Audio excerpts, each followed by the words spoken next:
senin için değil, siyah beyaz demek. Çirkine o hala, zalime pekala, yoksula olmaz demek. Biz böyle görmedik, haramı bilmedik, eğilmedik, bükülmedik. Bu şehirde olmaz, terk edip gitmeli, yalnız kurt yenilmemeli. Biz böyle görmedik, haramı bilmedik, eğilmedik, bükülmedik. Bu şehirde olmaz, dağlara gitmeli, yalnız kurt yenilmemeli.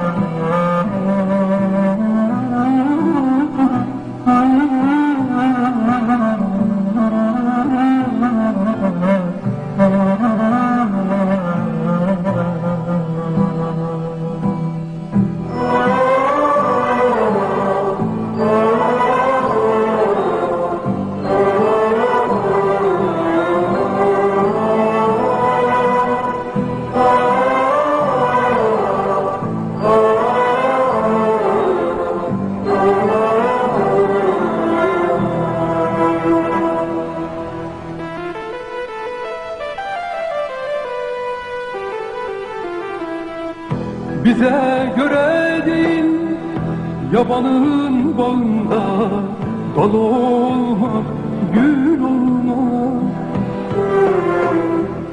Bize göre değil, çirkefin elinde del olmak, zul olmak.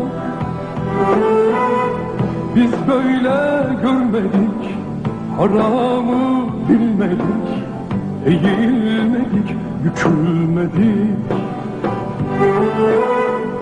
Bu şehirde olmaz, terk edip gitmeli, yalnız kurt yenilmemeli. Biz böyle görmedik, haramı bilmedik, eğilmedik, bükülmedik. Bu şehirde olmaz, dağlara gitmeli, yalnız kurt yenilmemeli. Sana umutlarımı getirmiştim ötelerden, bir de hasretimi. Giderken götürecek değilim, sende kalsın. Evet zulümlere ve boyası dökülmüş bu şehre inat, umutlarımı besle.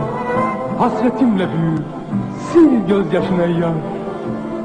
Gidişim sonsuzluk perdesini aralayacak.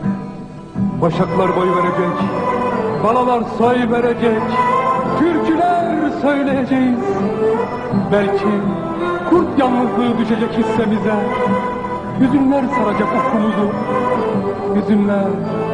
Hüzünler taze baharlar gibidir. Unutma, bahar senin içinde, nereye gidersen götürürsün. Taze tomurcuklar şimdi kavuşma zamanı diyorlar. Türküler söyleniyor bir yerlerde. Meşeler güvermiş, varsın güversin, söyleyin o yâre, durmasın, gelsin diyor türküler. Şimdi ses ver, yüreğini yüreğime ekle, yüreğini yüreğime ekle, kanatlansın türküler.